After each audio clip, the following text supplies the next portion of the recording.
bawat araw may bagong kwento. Simpleng buhay pero masayang totoo. Lutong bahay na puno ng pagmamahal at mga pangarap na hindi maglalaho kailanman. Sa Dubai, UAE nagsimula hanggang San Antonio, Quiapo ang saya. Pag-travel hanggang Bicol na maganda, kasama ka sa bawat alaala tawa. Kamera ay bukas, buhay ay gumagalaw. Bawat sandali ay may kulay at ilaw. Kahit saan man mapunta, good vibes lang ang dala. Love lays love, tara na't sumama sa kwento ng buhay na puno ng ligaya. My life is unique and beautiful. Bawat araw ay wonderful. Cooking, travel, memories to share. Kasama ka saan man makarating here. Love lays love, ang saya'y totoo. Simple man ang buhay, makinang na makinang ito. Tikim ng pagkain na lutong sariling atin. Mga bakasyon na gustong balikan din sa bawat biyahe. 8:30 na at naka-7 na putahin na kami ni Papa. Tama na muna siguro yun. Grabe na yung pagod. Pagod na pagod ako. Yung mga batuta, iniwan lang namin dito. May electric fan sila kasi mainit. Ayan, langaw. Punong-puno ng pagmamahal at gabay. Kasama ang viewers na laging nandyan sa bawat pangarap na gustong makamtan. Love lays love, tara na't sumama sa kwento ng buhay na puno ng ligaya. My life is unique and beautiful. Bawat araw ay wonderful. Cooking, travel, memories to share. Kasama ka saan man makarating here. Love lays love. Hello guys, good morning. Dito kami sa umaga. Ito yung mga di-deliver kanina yung mga teacher. Ngayon naman, meron uling umorder sa amin na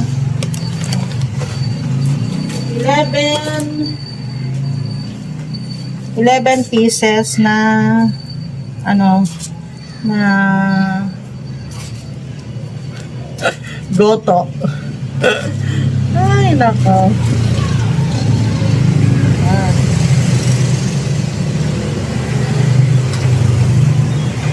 Yung ating pagoto. Salamat po sa umorder. Salamat din sa teachers. Teachers dyan. Na umorder sa atin.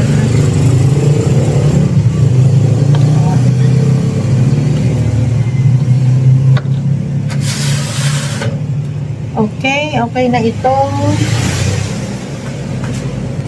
Ayan, dito ko na lang pinalagay kasi kaibigan din naman namin yung umorder dito. Sold out ang ating lugaw, ang goto. Grabe, takbo ng takbong, aga-aga.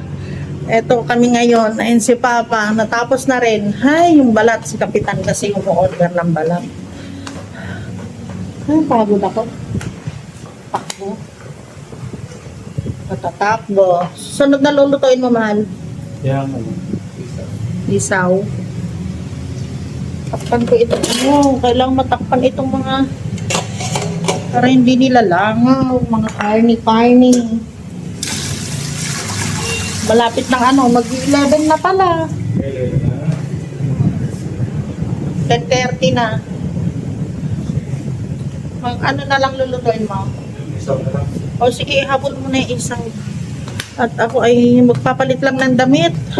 Ang init nitong t-shirt ko. Hindi na naman ako nakalaba kahapon, guys. Ba't ang puti ko dito? Ba't ka puti? Hello guys! Good evening! Kami na lang yata yung nakabukas. Pasado 8:00 na. Dati-dati pasara na kami pag ganitong oras. Pero may bumibili pa kasi. At ang aming ulam ay ito na lang. Grabe, 11 na putahe. Ito na lang. Ulam na natin yan. Benta nyo na lang. Wala na. Wala na rin yung barbecue. Wala na. Yun na lang tayo. Kalamansi at toyo na lang daw ulam natin, Hal. Hal. Ito habang nakaupo siya, gumagawa siya ng nagbabalot pala ng sibuyas sa kabawang. Nakaano na naman kami ngayon, jackpot. Jackpot. Naka-jackpot kami sa araw na ito, guys. Subos ang gulam. Lahat. Grabe. Ang dami So, pati lugaw. Lugaw, buti maagang. Lugaw. Maagang naubos si lugaw. Blockbuster, lahat eh. Lahat. Ito yung ano natin eh. Kulang pa nga eh. Grabe. Oo, Sakto may lang, naghahanap. sakto lang Sakto pala. lang. Sakto lang. Hindi, may naghahanap kanina. Ng balat saka sisig. Oo. Ito yung balat big sa day kasisi. natin ngayon. Kaya nga, big day ngayon. Jackpot. Big day jackpot. Naka-jackpot na naman kami ngayong araw na to. Nag-control pa tayo sa luto. Ha? Nag-control tayo. Dati, 3 kilo ng isaw. Naging 2.5. 2.5 na isaw. Oo, tapos yung laman, dati 2 kilo, 1.5 na lang. Sakto lang.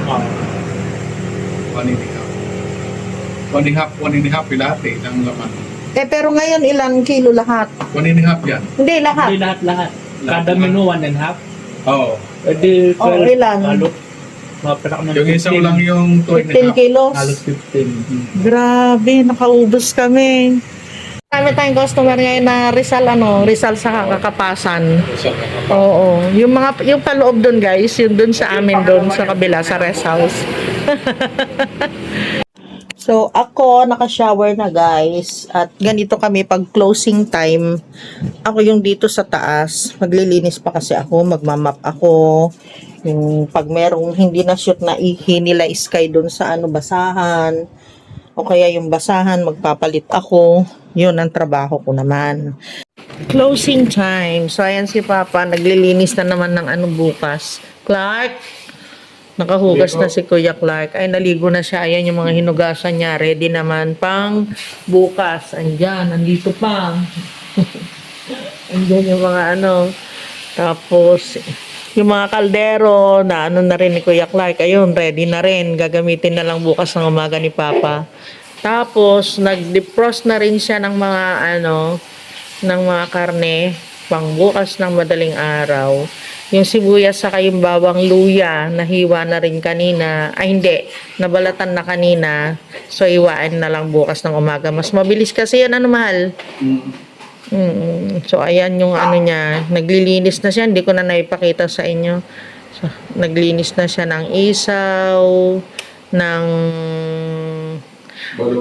balon-balunan. Mal, yung balon-balunan, Sama natin sa isama sa atay. Pero una mong lulutuin ang balon-balunan para lumambot siya. Nalinis, oh. Oo nga, ang linis ng kanila, nalinisan na. Malinis na ganyan, guys, yung mga nabibili namin ng mga karne. Malinis na. Yan, sa slaughter na, hindi naman siya slaughter. sa planta namin kinukuha talaga yan, yung manok, yung atay, basta manok. Sa planta namin kinukuha yan. Kaya fresh talaga. Kaya nasasarapan sila sa chicken natin eh. Kasi fresh, mga bagong katay. Ang wala na sa atin, mahal? Jo, saka Kasim. So yun ang orderin natin. Makakakuha ka ba bukas o sa na lang? Huwebes. Wala na tayo sa Webes gagamitin. Kailangan kumuha bukas. May tayo bukas? Half day lang. May kape ko na. O sige. Order na agad ako ngayon. O sige, gagawa naman ako ng order. So, ganyan kami, guys. Tapos, malinis na rin itong kusina namin, ganyan. Malinis na, basta gabi, malinis na yan. Naka-disinfect na rin si Papa. Sa tanghali pa lang, bago kami mag-break sa pananghalian, 1:30, nakalinis na siya. Ayan. Ganyan ang namin dito. Hati-hati kami sa trabaho. Okay, 1 kilong... tingnan ninyo, nalinisan na niya, malinis na't lahat. Yung ano yun, yung, ano na yan, mahal? Suka sa asin. Hindi, ano na yung nililinis mo? Balon-balunan. Balon-balunan, hinuhugasan niya ng suka saka ng asin. Kaya malinis, wala siyang ano, walang lansa yung mga niluluto namin. Sa Ha? quality. Oo, kaya gustong-gusto ng mga tao. Pag na-try na nila dito guys, talaga sigurado bumabalik sila. Ba't yung kanin natin nakaganyan, naka-on? Yun ko papatayin mamaya. Bago ka ano, Oo. mag-retire. Tapos kanina, nagsalang na ako, nakadalawang salang ako sa washing machine. Pagkatapos ko, si Kuya Clark naman. Kasi bukas ng umaga, alam nyo ba, kahit diyan lang namin isampay dito sa loob, sa may lanay. Ano yan? Na ano siya, tawag dito, nakakainis, natutuyo. Tapos si Kuya Clark, siya naman yung maghuhugas lahat ng ginamit namin, lahat ng ginamit sa kusina. Pero pag tanghali, ano na siya, nakahugas na. Tapos yung mga matitira na lang na mga kaldero, yung mga kagaya ng sa pagpaitan, sa lugaw, yan ang nililinisan niya. Plus yung mga lalagyan namin ng mga ano, ng mga tray namin, yung lalagyan ng mga ulam. Tapos, yung mga sandok, marami pa rin yun, guys. Tapos, pag may nagda-dine in, yan, mga baso, laging hinuhugasan, mga mangkok. Tapos, ginagawa na namin, meron kaming pakuluan ng tubig, binabantuan na namin kaagad yung ano, yung mga plato, mga kutsara, yung baso nilulubog na gano'n sa mainit na tubig. Every time guys, kaya hindi siya mamantika, hindi siya malansa. Pag merong mga iinom, kagaya kanina mga teachers ang ano dito, may nag-dine in na teachers, tapos may mga collector ng mga yung sa mga arawan, yung mga umuutang, ano ba tawag sa kanila? Basta mga kolektor, mga babae. May mga kolektor na rin pala mga babae ngayon. Akala ko ang kolektor, lalaki lang. Tapos tinatanong ko sila, paano? Tigyan, sabi ko, meron din ba kayong mga motor? Wala po. Pero, expenses lahat yun ng company, yung mag-aarkila. Hindi naman, namamasahe daw sila. Kagaya niyan, dito kanina sila dito sila kanina maningil sa area namin, pero madalas na daw sila, tapos hindi nila nakikita na merong kainan. Talaga daw naghahanap sila ng doon sa duluhan, doon sila kumakain. Naghahanap sila talaga ng tatambayan nila kasi kumain sila dito alas 12, 1:30 na silang umalis dahil yun nga, itutuloy nila yung paniningil nila. Para siguro hindi halata, mga babae, nagiging kolektor na rin. So, ganun lang talaga ang buhay, guys. At ang nakakatuwa, jackpot na naman kami sa araw na ito. Alam niyo ba yung natira na lang sa ulam namin ito? Yan yung tinda namin. Yan lang, isang serving na lang. So, ang natira. Wala na. Tapos, 3 chicken. Yan lang, natira. Lahat, sold out. Lahat. Tinataob ko na yung may mga humahabol pa na mga bumibili. Alam nyo, ang bestseller namin dito, yung isaw ng manok. Kasi napakalinis na ginagawa ni Papa. Hayaan ninyo minsan. Iba-vlog ko yung paglilinis niya. Kagaya ngayon, ginugupit na namin yun ng maliliit na ganyan. Kasi mas madali siyang linisan. Tapos, anuhin niya sa asin. Lalamasin niya sa asin. Pero wag yung masyadong piga, guys. Yung lalamasin mo lang na ganyan para matanggal yung kanyang mga lansa-lansa. Pagkatapos ng asin, suka.